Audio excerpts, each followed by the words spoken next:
Hello folks, my name is Jeremy O'Brien. I'm the general manager of West Coast Auto Dealers in Kennewick on the corner of 395 and Clearwater, and the purpose of today's video is to just give a little insight of the new car market versus the used car market.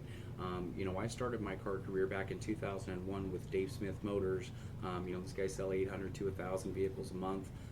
And throughout my 15-year career through various organizations, both family-owned dealerships and conglomerate organizations like Lithia, what I've figured out is that the playing field has definitely changed over the past 15 years, as well as the American economy and the market.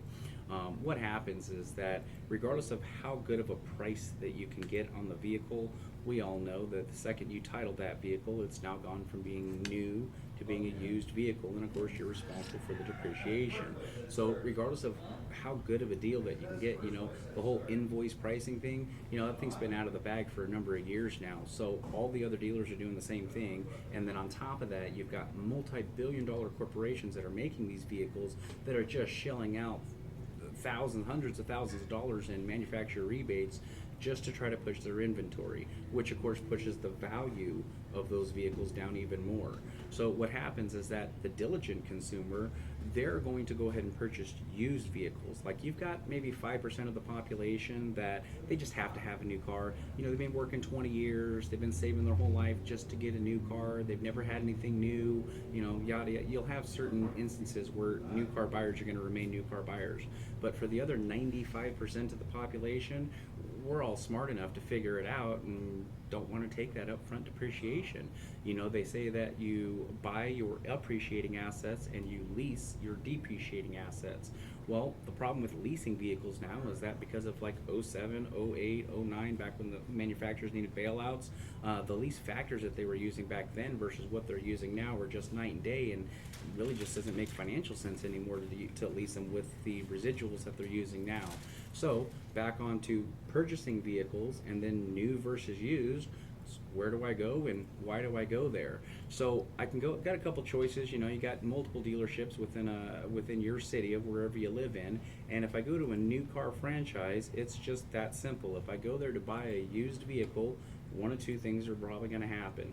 Either one, the salesman going to try to convince me to go into a new vehicle as opposed to the used vehicle that I've already done 16.5 hours worth of internet research on, or B, they're going to push me on their specific manufacturer brand. So if I go to a Chevy store, they're probably going to try to sell me a used Chevy.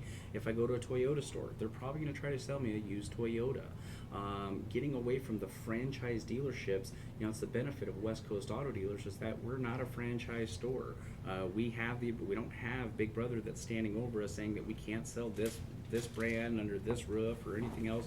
There's no restrictions. We literally have access to every single manufacturer that's ever been made, every make, every model, every year. We can go as far back as we need to get classic cars, and we can go all the way up to the new 2016s that only have 1,000 miles on them. So what happens is that our owner, of course, we're able to let those new car purchasers, that 5% of the population that has to buy a new car, they're going to go ahead and buy that new car, take that upfront depreciation, and then when they get out of it in the less than 2.5 years, because most of the consumers aren't keeping cars for 12 years, they're not passing them on to the legacy anymore. They're keeping them for about 3.5 years. So what happens is after they've taken that upfront depreciation and either bought it for the 1 year or the 2 years or the 3 years, we're able to now buy that vehicle at a substantially discounted value from what it was when it was brand new, still have a very viable piece of equipment that we can sell to somebody that 9 times out of 10 is still under manufacturer warranty as well, and the extended warranties that are available on these vehicles are amazing. It's night and day from what it was even 10 years ago. The pricing on those extended warranties has gone down substantially. Customers' maintenance on these vehicles has gone up. People are maintaining their vehicles a little bit more, and the fact that the manufacturers are making the vehicles to be a little bit more maintenance free.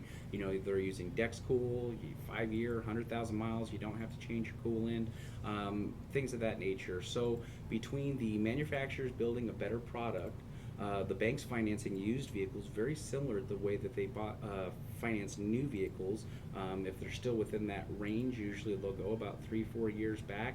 You know, these banks are definitely getting it. They get that the diligent consumer doesn't want to lose that money. They're very frugal. I'm very frugal with my money. I want to make sure that I get the most bang for my buck. And quite honestly, I get the most bang for my buck by buying used cars. I get to buy them within 1 year, 2 years, sometimes the same model year, and again for substantially less than what I could garner, regardless of what kind of a deal you can get. Invoice minus rebates minus holdback minus. We've already discussed. Once you title that vehicle, it's now gone from a new car to a used car. So, summing up. With West Coast Auto Dealers, we've got soon to be 4 locations. We're going to have over 1,000 vehicles in inventory, about a $15 million flooring line, and the owner is very, very diligent in finding and researching these vehicles throughout the country to buy the best of the best.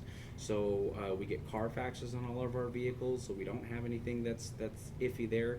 We've got good quality products that the owner is purchasing at substantially less than what the market values are, and we're able to pass that savings on to our customers. So basically our customers, West Coast customers, are able to purchase vehicles at below market value, have us still keep the lights on, and continue to refer friends and family.